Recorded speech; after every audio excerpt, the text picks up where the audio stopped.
Hola, soy María José Viderique. Sean todos bienvenidos a este nuestro espacio creado por HP Medical. En esta ocasión me encuentro con el doctor Álvaro Iriarte, donde estaremos abordando temas sobre la salud mental. Doctor, sea bienvenido. Buenos días, María José. Muchas gracias por la invitación a HP Medical también para que podamos hablar de un tema tan importante como es el de la salud mental. ¿Puede comentarnos más o menos qué es lo que hace usted, quién es usted, para ir entrando más o menos en detalle a lo que es la salud mental? ¿A qué se dedica? Yo soy médico psiquiatra.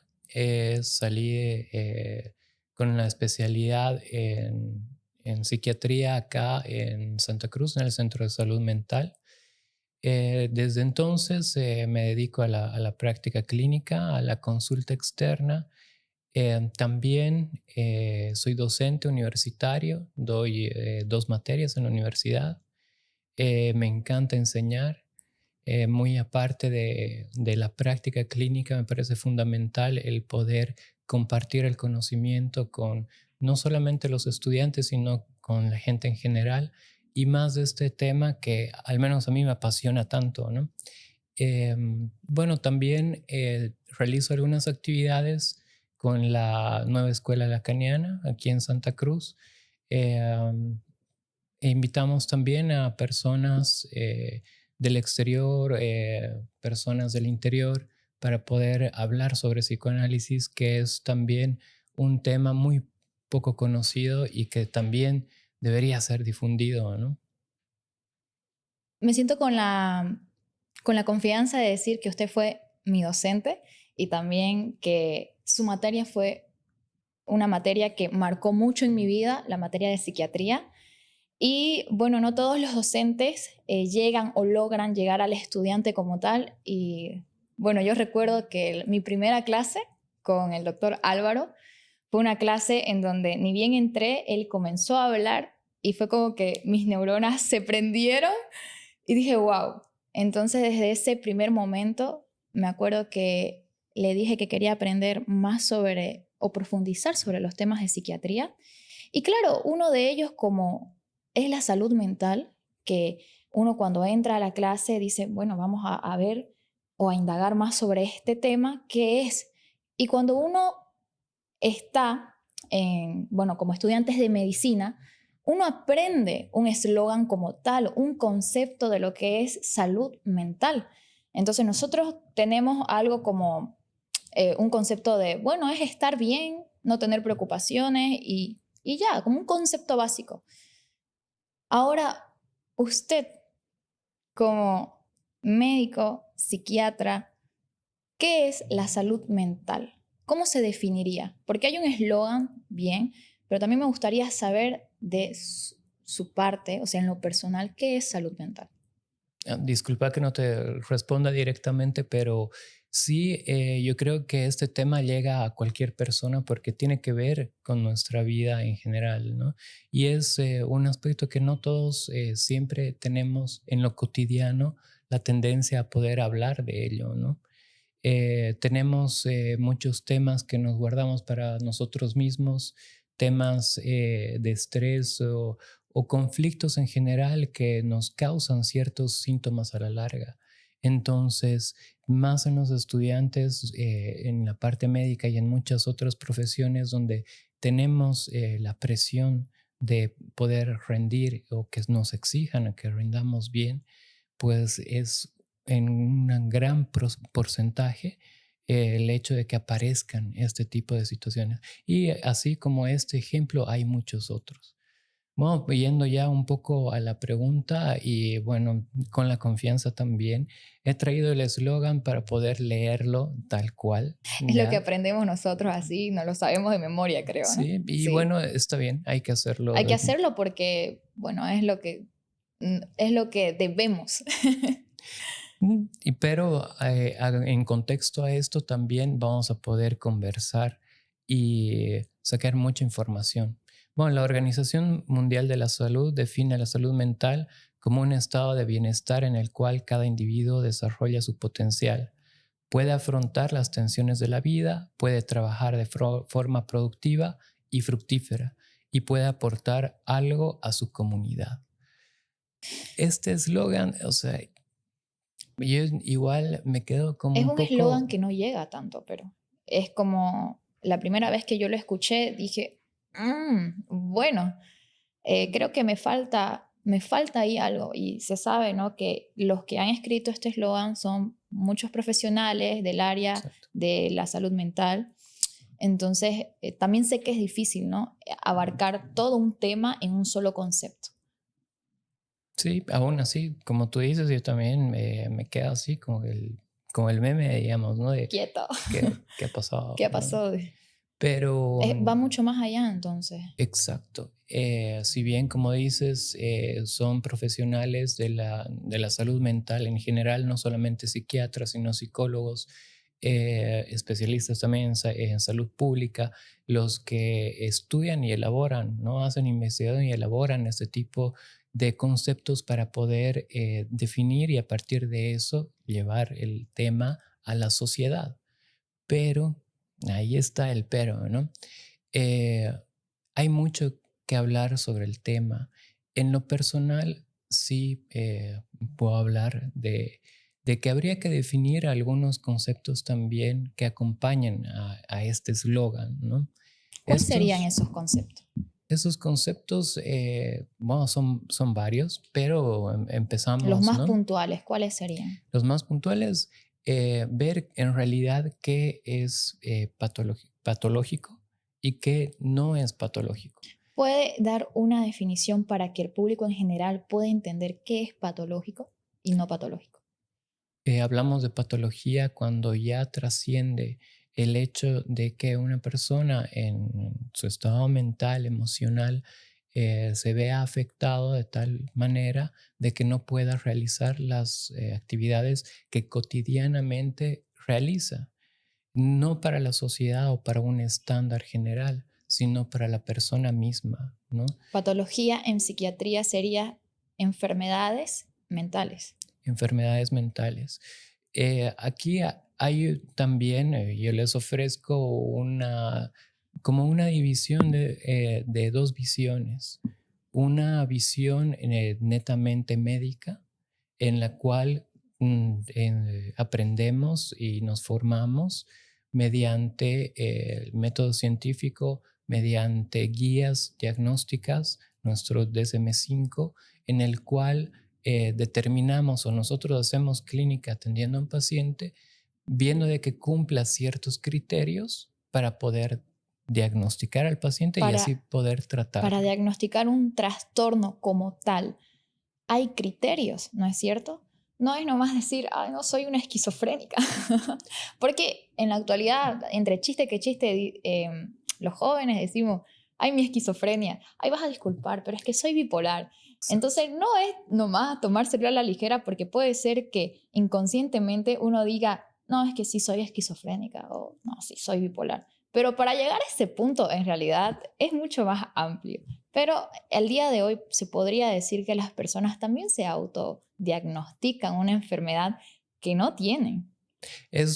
Como les digo, es un tema muy amplio, ¿no? Y esto viene de la necesidad de identificarse, de darle una respuesta a lo que una persona está sintiendo o está pasando. Entonces, para muchos de ellos es un alivio el poder identificarse con una patología de la que no están bien enterados o no han tenido una consulta o una valoración médica como tal. Entonces, Claro, y el desde cómo ese, me identifico, también podría ser que la persona que está diciendo, es que yo soy así, es que yo soy así, tiene que ver también con el estado de la salud mental. ¿En qué momento llego a querer auto decir que soy tanto, digamos? ahí es ¿Influye? ¿No influye? Me imagino que sí influye. totalmente, ¿no? Entonces, para que nosotros tengamos un bienestar total, de ahí sí ya te doy un poco la vuelta de lo que estamos hablando, el bienestar total también llega a ser algo utópico, pero sin mal entenderlo, ¿ya? Una persona mentalmente sana eh, puede tener conflictos, puede tener problemas, lo que Claro, decíamos es en la lo normal, es introducción. natural. que Pero la persona afronte diferentes sucesos en el cotidiano vivir, pero eso no significa, ¿no?, que va a repercutir en mi salud mental. va a tener una patología mental. Es Exacto. porque esta persona tiene herramientas por las cuales desde niños, la educación o muchos factores alrededor le han brindado para que pueda sobrellevar estos problemas, pueda llevar su vida normalmente y no tenga una repercusión que crea una molestia y un síntoma. Es cuando hay un síntoma que el paciente realmente acude a la consulta. Y tiene que ser un síntoma muy importante porque en nuestra sociedad también está muy estigmatizado el hecho de ir siquiera donde un psicólogo, ¿no? Un Y síntoma en su consulta, ¿cómo es? ¿Cómo se escucha? ¿Cómo llega el paciente? de diferentes formas, ¿no? Una de ellas y las más comunes que haya escuchado. El tema, por ejemplo, de no poder soportar, el problema de no poder lidiar con un problema específico Ya que no aguanto tenga. más. Y que eso le No tengo conlleve, ganas de seguir, por ejemplo.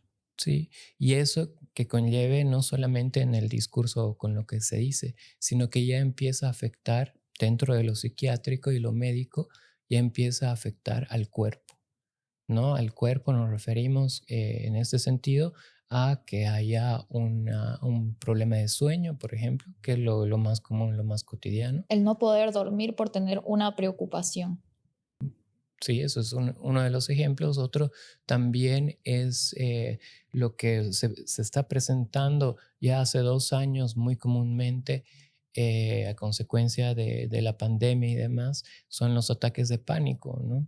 Entre muchos otros problemas en contexto, ¿no? Y los ataques de pánico serán estas crisis de ansiedad en las cuales los pacientes sientan que pierden el control, de que no son ellos mismos, de que no reconocen el lugar en el que están, en el que inclusive tienen palpitaciones, sudoración, y esto les produce un miedo a morir.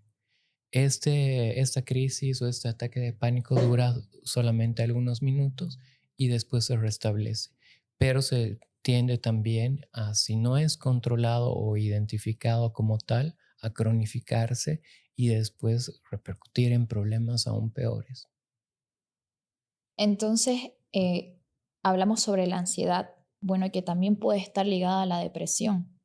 Pero antes de llegar a ese punto, antes, ¿qué es la salud mental en lo personal para usted? Con sus propias palabras, sin eslogan. Y también me gustaría saber en el contexto del psicoanálisis, porque mencionó que tiene una subespecialidad de psicoanalista y está en la escuela lacaniana. Entonces, esos diferentes conceptos, tanto en lo personal como en el psicoanálisis, igual es interesante como eh, indagar, ¿no?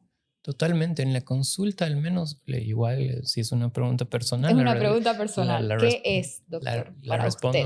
respondo así.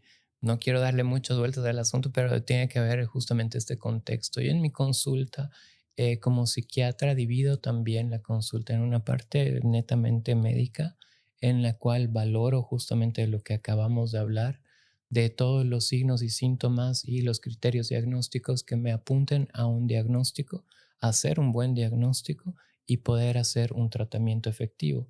Pero al mismo tiempo, lo que me aporta a mí el psicoanálisis es la escucha que es muy diferente, ¿no? No solamente de los criterios diagnósticos y que se tenga que hacer un checklist de los Claro. síntomas que tenga, sino el respeto a la individualidad de la persona y a la queja o la molestia con la que trae a la consulta. Entonces, ya directo a la pregunta, eh, vemos el tema de la normalidad. Otra vez, siempre va a ser algo paradójico esto de la salud mental, porque también incluimos los términos de normalidad y anormalidad para también representar esto que habíamos visto como patológico y no patológico. ¿Qué es En, lo normal? es un tema y es un tema justamente que se elabora en la universidad, en clases, en varias clases. Claro, porque el eslogan dice, tener bienestar en general, ser activo, hacer tanto, tanto, lo normal. Es, Y la normalidad podría ser una para una persona, pero esa normalidad no tiene que ser totalmente compartida por todos los demás, por cuestiones sociales, culturales, de fe, de creencia, etcétera. hay muchas personas que siendo las más activas del mundo, igual no se sienten llenas de hacer o de seguir, ¿no? O sea, hay muchas personas que hacen de todo un poco y vos la ves, no, sí, es una persona, trabaja, hace deporte, activa, ¿ya? Pero resulta de que no, porque en lo personal he conocido gente así, personas así, que hacen de todo, pero no son felices como tal. Es que de la visión que le damos de afuera, ¿no? De afuera de lo social.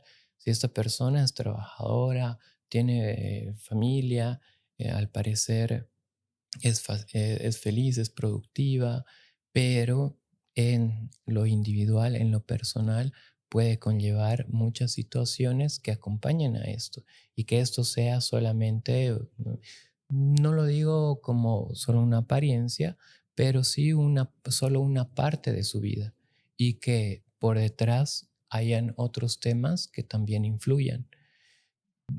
Volviendo un poco a este tema de normalidad y anormalidad eh, que se conecta, es el hecho de que esta línea divisoria, digamos, de entre lo que pensamos que es normal y anormal, se reduce cada vez más.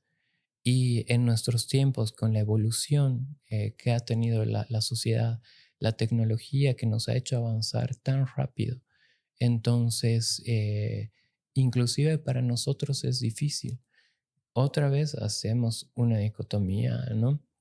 Entre la visión psiquiátrica que quiere justamente diagnosticar y tratar y aumentar las páginas del DSM-5, engordar más ese libro, y Para por ver el, si cumple criterios, ¿no? Esto, y porque en cierto modo, no sé, encasillarte en esta persona no duerme, checklist, listo. Tanto checklist, vamos. oye, Y van como, bueno, esta persona cumple con todo el criterio, entonces tiene diagnosticado trastorno depresivo mayor, digamos. y una persona es más Pero como, que solamente eso, ¿no? Una claro, persona es mucho más va que mucho más solamente allá. una palabra, ¿no? Con la que se identifica, como decíamos, y demás. Y dentro del DSM-5 inclusive, ¿no? El hecho, hablando de la normalidad y anormalidad, el hecho de que una persona esté, por ejemplo, en nuestros tiempos, este ejemplo también se lo doy, que esté con el celular todo el tiempo, ¿no? Ahora es parte de nuestra vida, una persona sin celular más bien sería algo extraño, ¿no? Y bueno, del otro lado también para la psiquiatría hay inclusive se está trabajando en un diagnóstico de adicción a la tecnología o al celular. Del otro lado más bien del psicoanálisis, lo que se está haciendo es despatologizar en general por la repercusión que está habiendo de la gente en tratar de normalizar o que haya una igualdad entre las personas, ¿no? Con este tema, por ejemplo, las personas que se identifican con cosas extrañas, y esto lo hemos hablado alguna vez, ¿no? Que no estamos muy lejos de eso. En países vecinos se maneja mucho este tema y les podrá llamar la atención, pero es algo real. Una persona que, por ejemplo, dice, ahora yo me identifico como un animal, me identifico como un perro, por ejemplo. Y esa persona que se identifica como un perro, bueno, dice, yo tengo todo el derecho de casarme con alguien de mi especie, de tener una familia y llevar la vida y los hábitos de un animal. Entonces, ¿qué hacemos ante eso?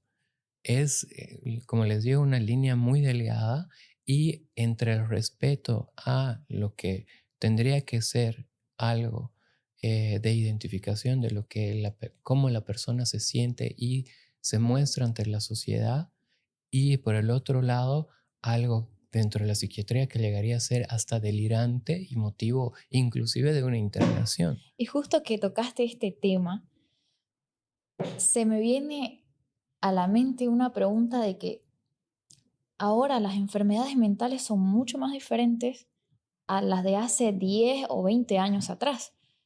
O sea, por ejemplo, mis padres dicen, no, en mi época esto no era así, digamos, ¿no? Claro, pero es que nosotros hemos tenido un boom, un cambio muy fuerte en cuanto a la tecnología, por ejemplo, la adaptación a la tecnología en la actualidad. Entonces no es lo mismo. Una depresión de ahora no es la misma depresión de hace 15 años. O sea, son formas diferentes. Y siento y creo que deberíamos hablar de la nueva depresión en la actualidad. Y ese es un punto clave, ¿no? O sea, tocas un punto clave porque va direccionado a justamente un concepto que es la información. Antes, ¿qué nos decían los padres o los abuelos? Bueno, cuando eran jóvenes, ¿no? Generación de cristal. Sí, Lloran por todo. está No aguantan deprimido. nada, pero ¿quién nos criaron? ¿Quiénes nos criaron? Ellos que nos decían, estás deprimido, es enfermedad de viejos, ponte a barrer y se te va a pasar. Uno llorando, barriendo ahí, ¿no? Claro, y en Ponete a realidad hacer algo, no tenés oficio. Pucha, entonces estás minimizás pensando lo que sentís. Bueno, y ahora ya le das más importancia a lo que sentís y estás ahí, que es exacto. muy diferente. ¿Por qué será la diferencia? Porque antes no teníamos tanto contacto con la información como ahora. Ahora hablar de tecnología es sinónimo de información y de que esa información nos inunda y esa Hay información, una hiperconectividad en la actualidad. exacto, A mucha información, estamos tan expuestos y claro, estar en la pantalla todo el tiempo va a tener repercusión, cambia nuestra neuroquímica del cerebro, sí lo hace. Ahora, ¿qué hacer al respecto?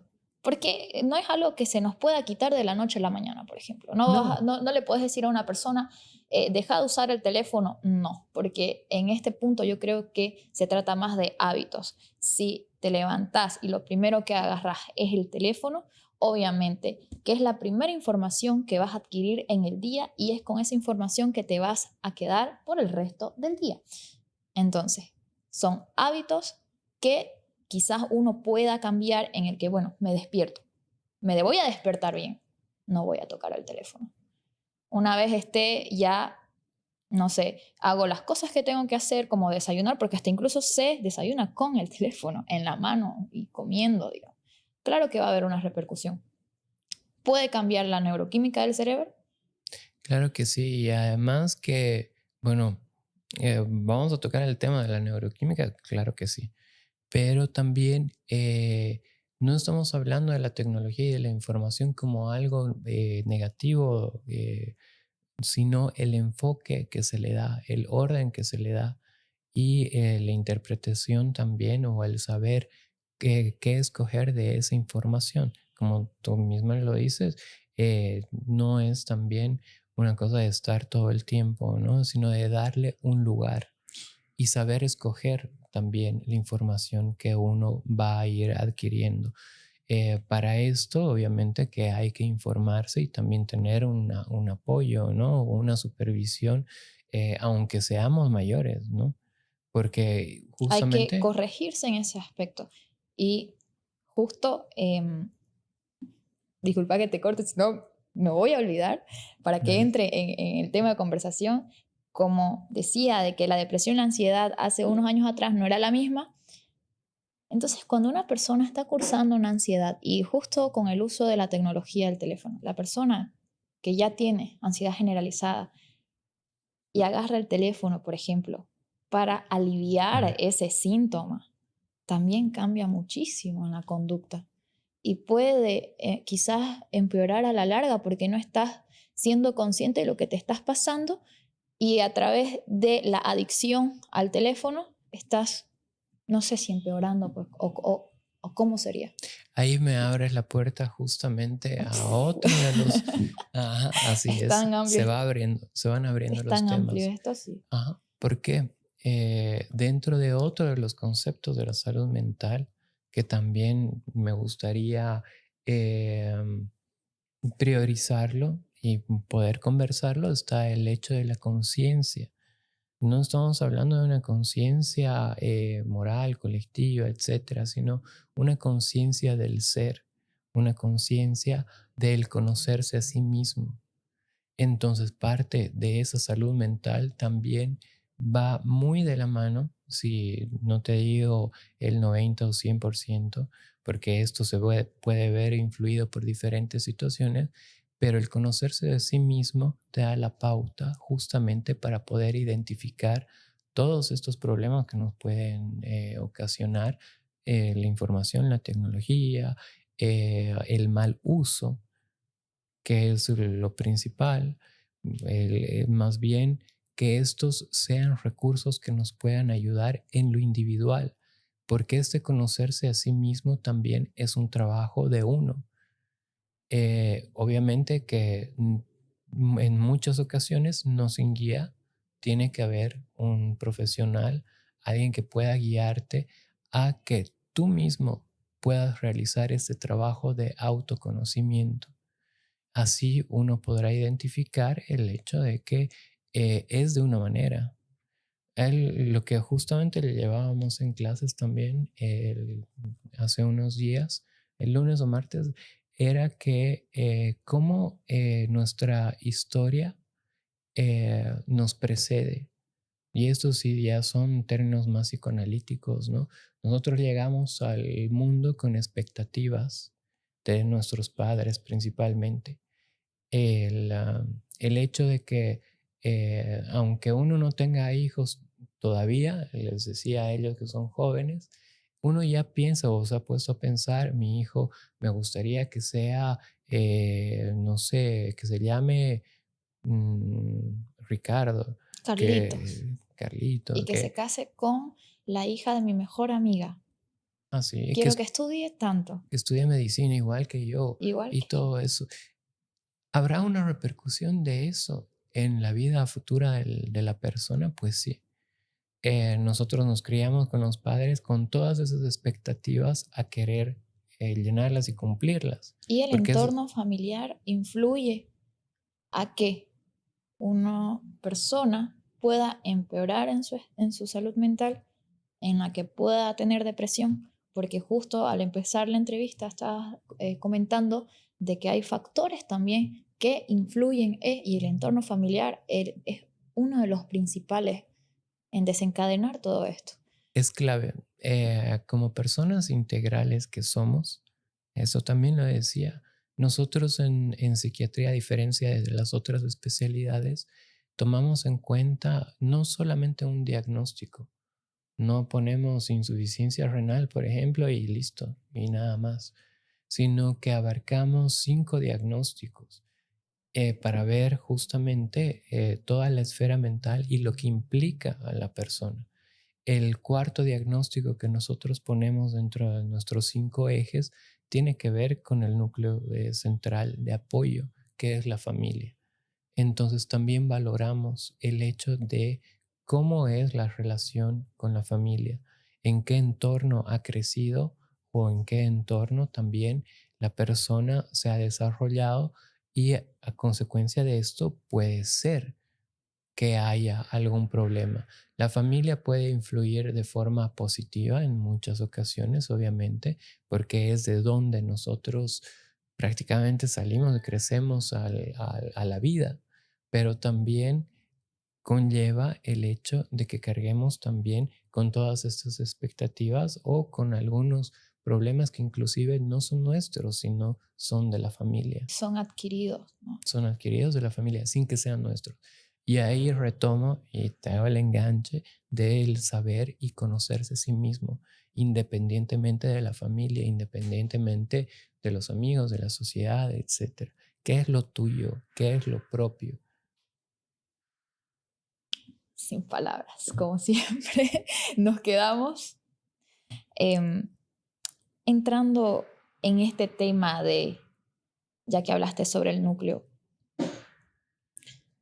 la depresión Vamos por la depresión. Entremos en contexto. ¿Qué Mm. es la depresión? La depresión dentro de el ámbito de la psiquiatría lo podemos definir como una patología afectiva en la cual hay un sentimiento de tristeza que no llega a ser normal. Este sentimiento de tristeza que se le dice patológico tiene que cumplir con un tiempo también, que es alrededor de 6 meses continuo, de que haya una falta de motivación para realizar cualquier actividad, que haya también una falta de actividad, de que Por falta de también interés de las cosas que hacíamos antes, ya no son iguales, ¿no? Como es la anedonia. En lo que estoy diciendo, la anedonia, que es el término médico que se utiliza para decir que las cosas que antes nos ya causaban no las placer disfruto ahora. ¿Qué hago? y ahora ya no es lo mismo, ¿no? Además de eso, también conlleva justamente los requisitos de que tenga que haber un aumento o una disminución del apetito y de que también hayan problemas del sueño, ¿no? Pero esto, todo alrededor de el tema emocional, ¿no? De la labilidad emocional, de que uno no sabe qué es lo que le está pasando, pero tiende al llanto, hay un llanto fácil. Entonces, las personas, inclusive dentro de la depresión, que es un tema muy importante y también abriríamos una puerta a otro tema enorme, que es el que los pensamientos tengan tanta intensidad de que uno quiera perder la vida o quitarse la vida, ¿no? De que es el tema del suicidio, ¿no? Claro, y según, como decías vos, el pensamiento, tener todo el tiempo esa vocecita interior que nos diga, ay, quiero, tengo ganas de llorar, no tengo ganas de hacer esto, No sirvo ¿para para qué vine? nada. No sirvo para nada. Entonces llega la noche, no poder dormir porque estás con esa vocecita interna que te está martirizando y ahí es donde se llega al punto en el que el paciente ya no aguanta tanta intensidad que dice, me quiero morir, hasta en chiste, me quiero morir, me voy a suicidar. Porque hay jóvenes ahora utilizan de forma graciosa, mejor me muero, me voy a morir. Como un dicho, Como un claro. dicho, es normal. Pero no por el hecho de que lo quieran hacer, sino porque ya es demasiado, ya no aguantan. Y en este punto igual, entrando, em, el cerebro es mucho más maleable de lo que pensamos. Nosotros podemos educar, podemos cambiar, darle un giro a estos pensamientos y adquirir nuevos. Es como por decir, en vez de decir esto, de decirme esto, pensar tanto como tengo ganas de llorar, podríamos cambiarlo internamente en esa vocecita, ¿no? Hoy voy a intentar que sea un buen día. Hoy no voy a llorar. ¿Sirve hacer esto? Porque también mucho depende de la persona. Por más que la persona reciba terapia, Totalmente. vos que sos psicoanalista y lo tenés más llevadero, escuchás al paciente, ¿no? O también en tu consultorio les das pues una retroalimentación, le decís, podrías hacer, probar cosas nuevas o les das opciones, ¿no? Pero si el paciente no pone de su parte y no intenta cambiar esto, porque es cambiar, me imagino. Ahí va justamente la intervención que Y te hago. ¡ting! Intervención de psicoanálisis. No tanto así, pero el hecho de eh, poder orientar este tema, esa es una línea terapéutica. La que acabas de decir es una línea terapéutica y es muy utilizada y que a muchas personas les sirve el cambio, ¿no? Conductual para poder, el cambio de hábitos, el cambio conductual, las rutinas, el modificar los pensamientos y los conceptos para que haya una diferencia. Em, yo no estoy en contra, ¿ya? Y más bien aliento a las personas que les sirve de que lo hagan. Pero el cambiar o el modificar a algo que tú eres, estás tratando de ponerle un parche o de reparar algo que va a seguir en el fondo eh, con la situación, eh, molestando de alguna manera.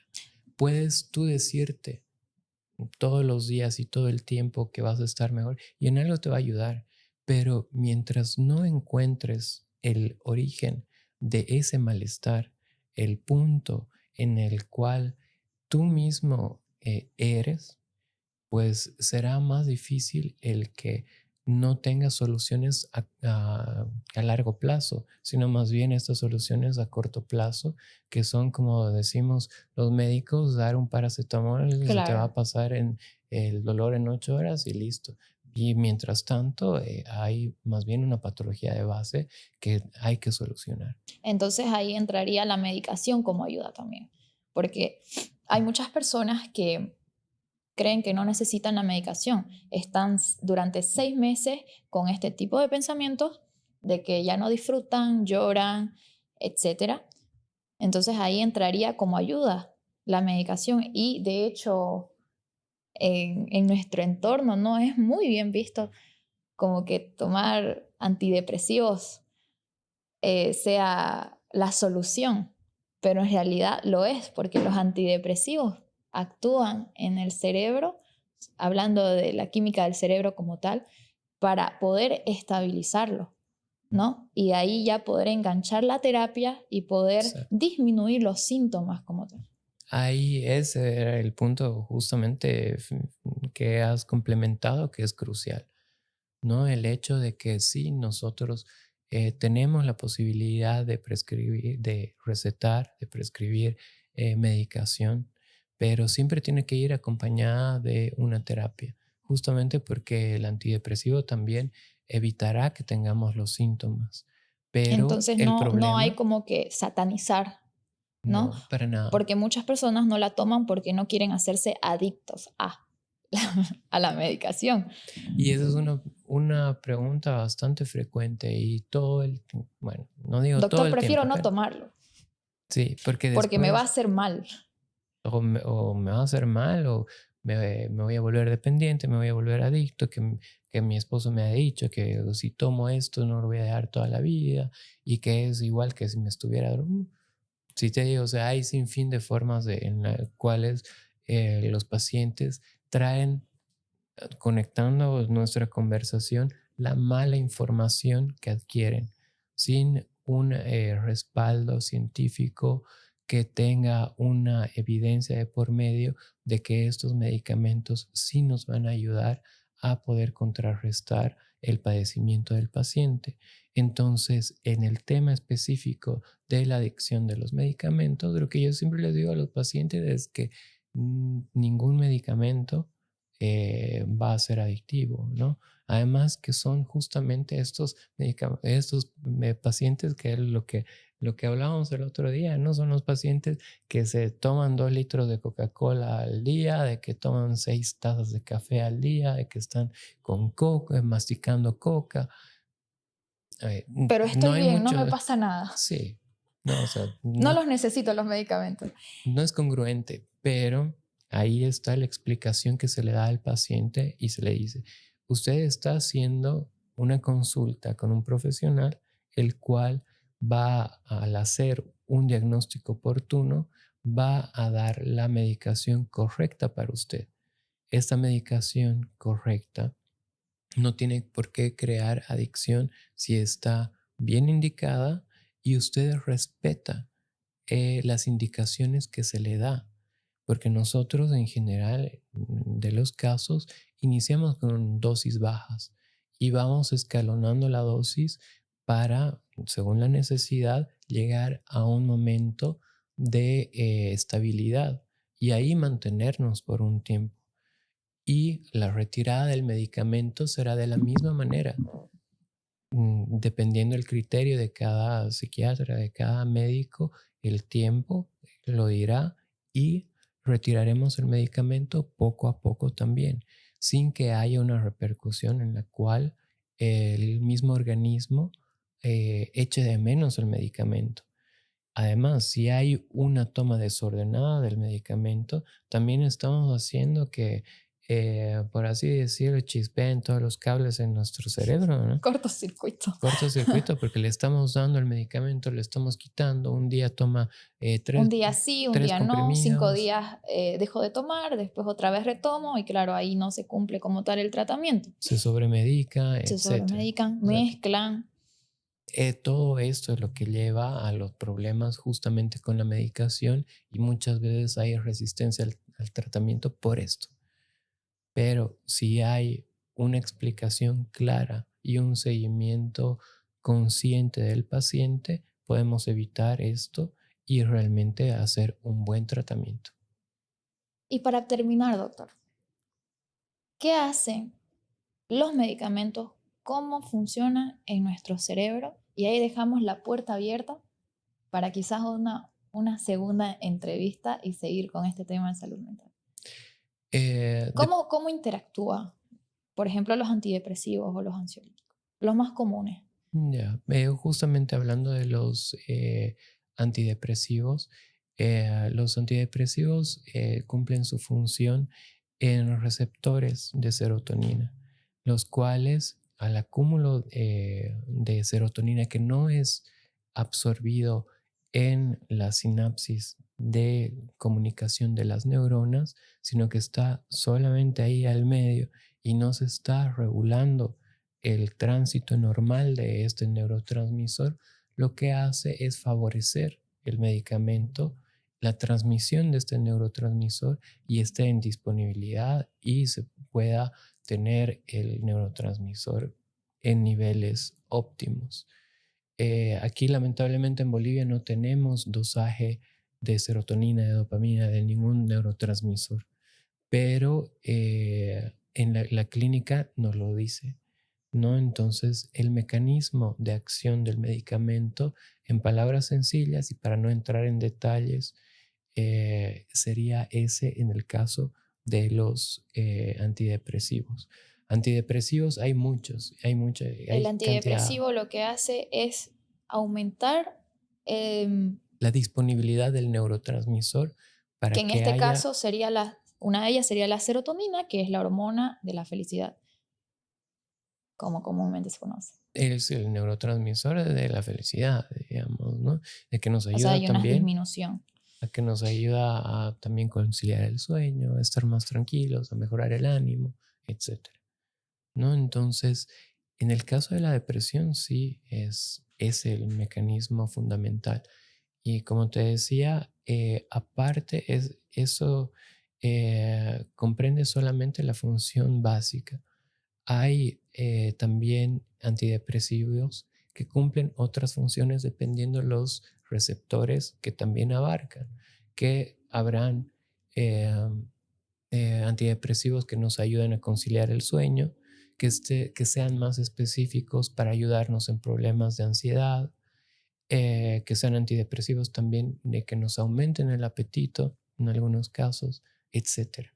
Entonces, todos estos antidepresivos, nosotros con el criterio médico que vemos en el paciente, los indicamos en función a eso, a lo que nos traen. En el caso de los ansiolíticos, pues igual es el tema justamente este de la dependencia donde más incurre, ¿no?